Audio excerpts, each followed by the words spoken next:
Jacques et le haricot magique. Vocabulaire de l'épisode numéro 4. Alors, comme d'habitude, nous allons découvrir les mots de vocabulaire qui peuvent te poser problème pour la compréhension de l'épisode numéro 4. On va découvrir des mots et pour chacun de ces mots, soit il y aura une image, soit il y aura une définition. Alors, c'est parti pour le premier mot. C'est un groupe de mots, un air menaçant. Qu'est-ce que ça signifie avoir un air menaçant? Voici une image. Là, tu vois que le personnage qui est en face et que tu vois a un air menaçant, c'est-à-dire un air méchant. On répète le groupe de mots, un air menaçant. Répète à haute voix. Je continue. Volaille. Une volaille ou des volailles s'il y en a plusieurs. Voici une image qui correspond au mot volaille. Les volailles, ce sont des animaux domestiques qui généralement vivent à la ferme. Dans les volailles, tu peux retrouver le canard, la dinde, la poule, par exemple. La volaille. Répète, la volaille. On continue. Dans l'épisode numéro 4, il va y avoir le mot englouti. Il engloutit. Qu'est-ce que ça signifie? Alors déjà, c'est un verbe. Le verbe à l'infinitif, c'est il est en train d'engloutir. Donc c'est le verbe engloutir à l'infinitif. Cela signifie avaler, manger beaucoup avec rapidité. D'accord? Donc on mange en grande quantité et très rapidement. On répète le mot englouti. On répète à haute voix. Ok, je continue. Mot suivant.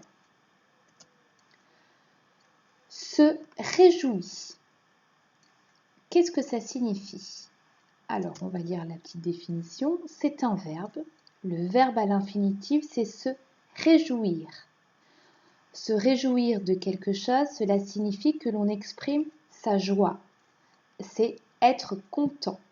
On est content, on est joyeux, on se réjouit. On répète le mot se réjouit. Répète à haute voix. Ok, on continue. Mot suivant. Le contenu. Le contenu, c'est ce qu'il y a à l'intérieur. Le contenu d'un sac, par exemple, c'est ce qu'il y a dans le sac, à l'intérieur du sac. D'accord?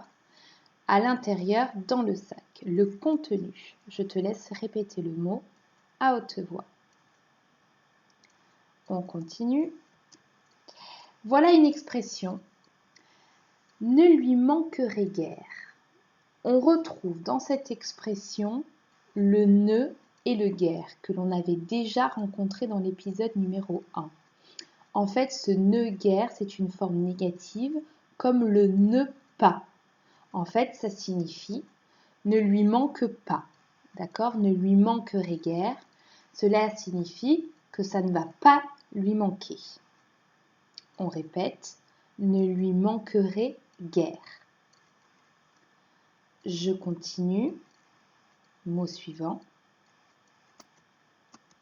Ah, c'est terminé. Alors, on va les réviser. Ici, on relit la définition et on va essayer de retrouver ensemble le mot. Alors, si je te dis avaler quelque chose, manger beaucoup avec rapidité, est-ce que tu te souviens du mot? C'était le mot englouti. Quand on engloutit quelque chose, du verbe engloutir, donc c'est manger en grande quantité et très vite. Je continue. Si je te dis ce qu'il y a à l'intérieur, dans un sac par exemple, l'intérieur, on va pouvoir dire, c'était le mot contenu. Le contenu d'un sac, c'est ce qu'il contient à l'intérieur. Ensuite, la définition suivante.